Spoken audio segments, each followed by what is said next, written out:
down and ended up, as my mother often says, making something of myself despite myself.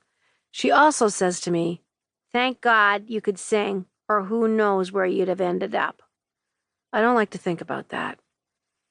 Years later, I returned to Vancouver for a series of sold-out concerts. It was a giant contrast to the days when I was busking on the streets for $1 or $2 to buy cigarettes and wine. I couldn't believe I was there, standing on a beautiful, brightly lit stage, singing my songs for people who had paid to see me. I felt vindicated somehow. I'd survived the stupidity of my youth. After one of the shows, I had the limo driver take me across the Lionsgate Bridge to the North Shore, where I'd gotten myself into so much trouble. I had him drive me by my old apartment building on 3rd Street, where I had lived 25 years earlier. It was boarded up to no one's surprise, least of all mine. It stood there like a tombstone. The pouring rain added nicely to the movie I was creating in my head. I saw my young self staggering in drunk through the beat-up front door. I closed my eyes and clearly pictured the old mattress on the floor, the ironing board I used as a kitchen table, my beloved cassette deck. I sat in the car for 10 or 15 minutes with the window down, looking out at the street. The cold rain was spitting at my face. I won, I thought to myself. I won. I felt a weight lift off my heart. I said a prayer in my head about gratitude and forgiveness, and then I had the driver take me back across the big bridge to my hotel. I lay in my bed that night and thought about how I'd gotten to where I was that day. I fell asleep smiling. Chapter 1. The Grand Opening. I was reluctant, to say the least, to get here. My mother tells the story on pretty much every birthday I have ever had. She most often smiles, a laugh lurking inside of her little bird-like chest, and says, "When you were born, I said, 'Let me die, let me die.'" She really isn't kidding. For some reason, that line always made me laugh too. Not that it was a prelude to a happy tale, but it was a funny one nonetheless. She'd go on to say that the doctor just let her suffer through 2 long days of pushing and pushing and pushing to no avail.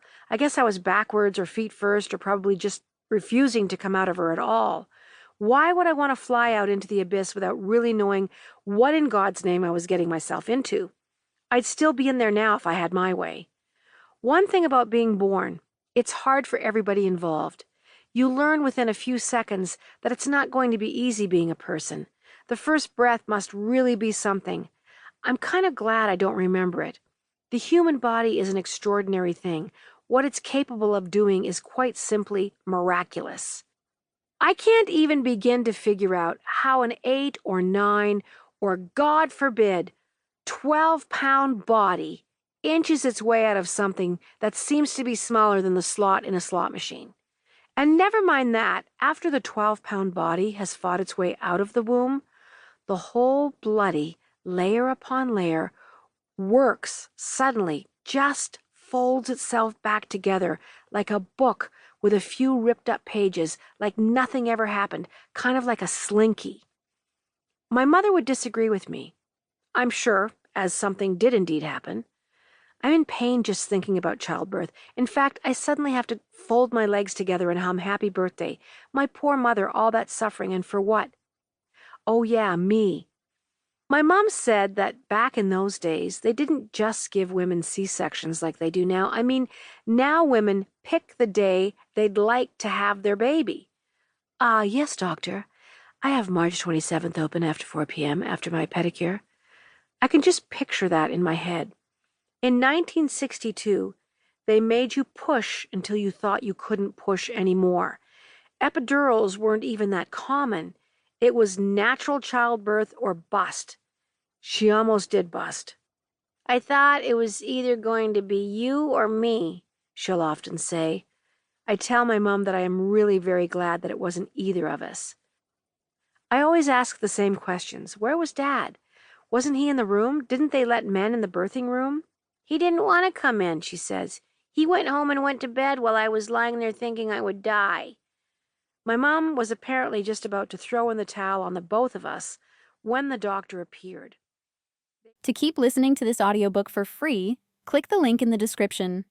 It will take you to a free Audible trial where you can listen to this and many other books for free for 30 days.